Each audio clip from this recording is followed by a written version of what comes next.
Hi everyone, in this video we will be going over the empirical formula lab. So if you head over to the lab section of the Blackboard, you will see one that says determination of empirical formula.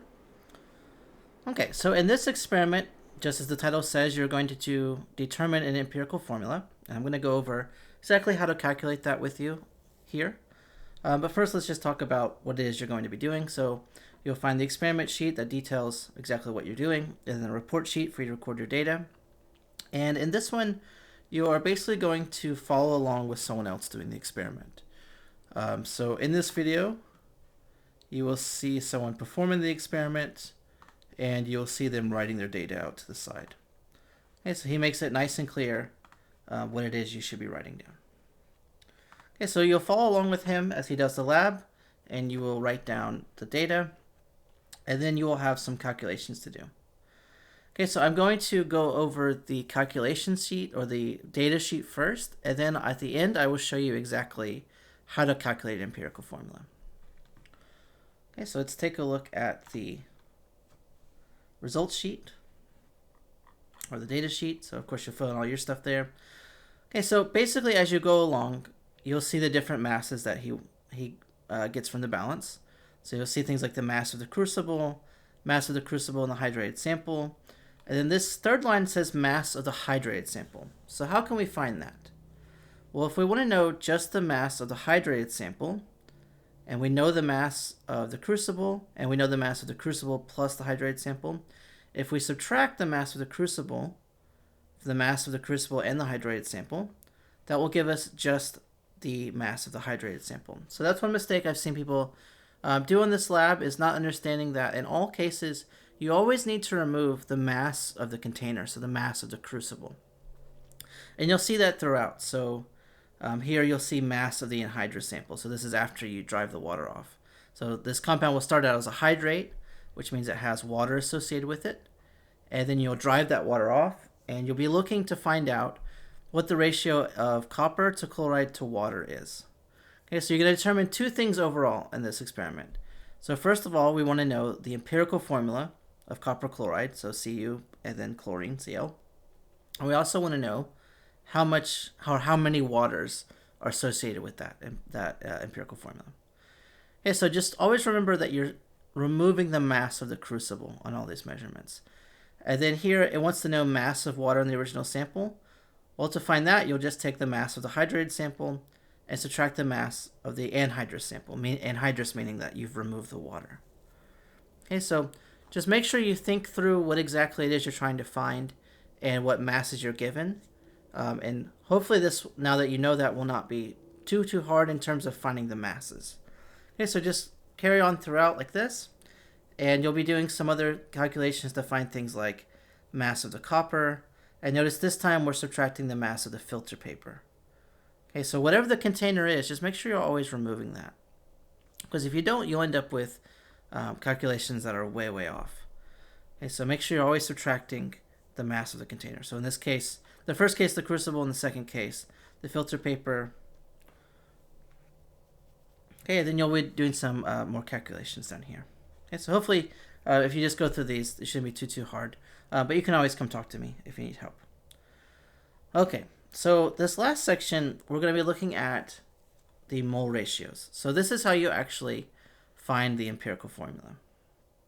So I want to go through just an example calculation with you, just to show you in general what you might find, or how you would find this, I should say. Okay, so let's jump over to this notebook program. And what I have here is I've just found an empirical formula problem, and I just wanted to show you how to solve this. Sometimes, if you're working in the lecture class, you may start from percentages. And so say if we started from, I don't know, we had 88.1% or something like that.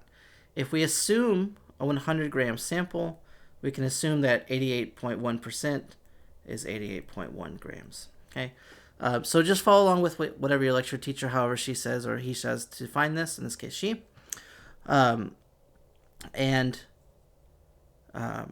Just follow along with that. But that's one way of doing it. Your lecture professor may have another way of solving for that. Okay, but in this particular case, we're going to start from known masses. Okay, so since we know the masses already, we're not dealing with percentages. Okay, so let's say we're starting from 8.81 grams of carbon, and I'm going to write these on top of each other because this is sort of the best way to solve these problems in my opinion. 8.81 grams of carbon.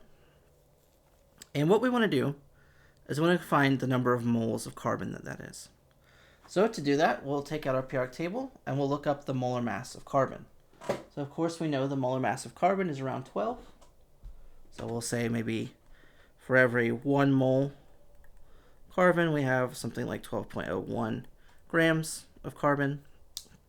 Okay, and just solving this math real quick, let's plug this into our calculator. So we have 8.81 grams divided by 12.01. Okay, so that gives us 0.734 moles. Let's just stop there. 0.734 moles of carbon. And now we'll do the same thing for chlorine. Okay, so we have 91.2 grams chlorine. Do the same thing. So we'll come to our periodic table. We have 35.5 grams per 1 mole.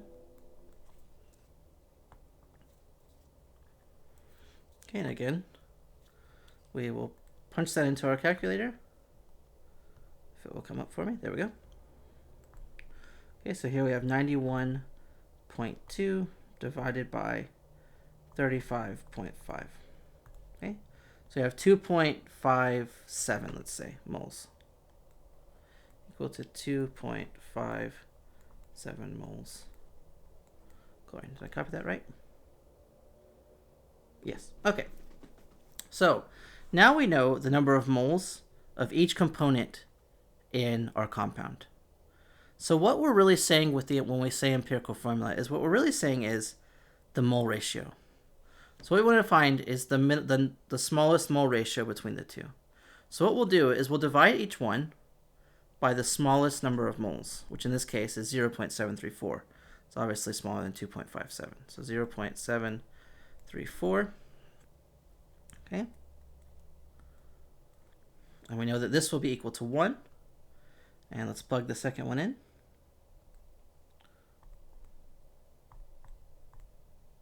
That's 2.57. Touchscreen doesn't always cooperate.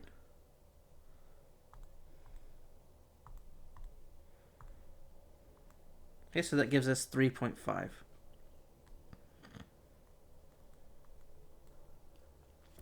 Now, there's two schools of thought here.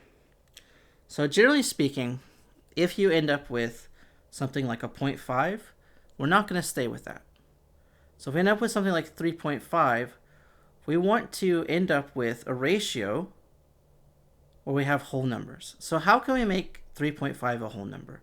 Well, what we can do is we can multiply by 2. Okay, so 3.5 we know times 2 is equal to 7. And we know 1 times 2 is equal to 2.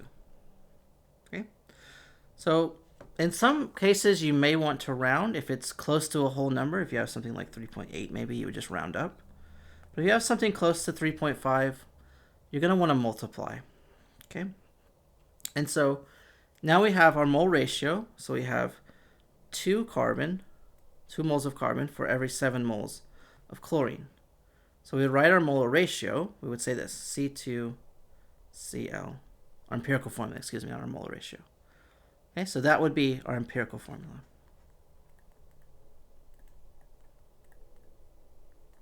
Okay, and that works for no matter what compound you're dealing with. So find the mass, convert to moles, find the smaller number of moles, and then find your mole ratio.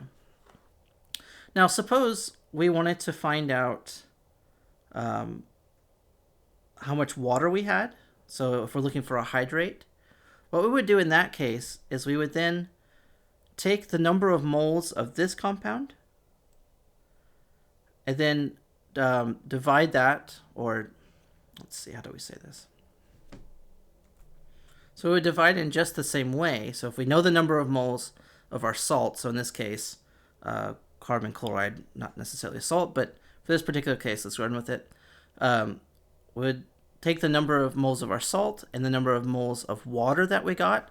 So remember, if we go back to our calculation sheet here, remember we found the number of the mass of water. Okay, so we found the mass of water, and we found the moles of water. Okay, and then we also found the moles of copper. Okay, so from that we can determine the moles of our anhydrate compound. And then from there we can compare those two, so the moles of water to the moles of the anhydrous compound, okay, which would be, let's see. So you'll put that here. So moles of water to the moles of copper in the hydrated sample. So notice here that we're just taking one of them, the moles of copper. And then that will you'll end up with a number there. And again, you may need to round it, you may need to multiply, but the exact same method, you'll find the number of moles of hydrate. So what you'll end up writing is, let's just say that we ended up finding that it was 2 moles of water for every 1 mole of our compound. So how we would write that is C2Cl7, and I'm just making this up. This is not at all a real compound. Let's say it was 2, or let's say it was, I don't know, 5. It doesn't really matter. We'll write it like this, 5H2O, with a dot in the center. And the dot just tells us that it's closely associated, but not necessarily bound. Okay. So hopefully that helps you along with this lab.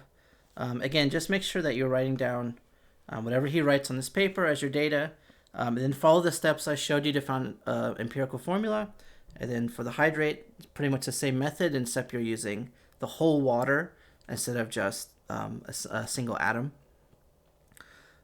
If you have any questions, feel free to come talk to me or send me an email. There's also tons of resources online and on YouTube that will show you the exact same process. Okay, good luck with the lab.